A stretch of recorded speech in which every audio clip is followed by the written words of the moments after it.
সালাতে দোয়া কবুল হয়। সালাতে দোয়া কবুলের তিন জায়গা। একটা হচ্ছে তাকবীরে তাহরিমার পরে আমরা সানা পড়ি না, আমরা তো একটা পড়ি।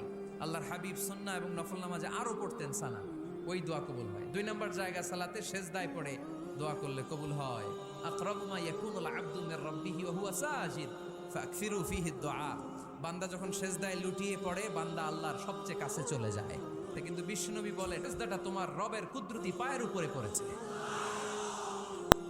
সেজদায় পড়ে দোয়া করেন।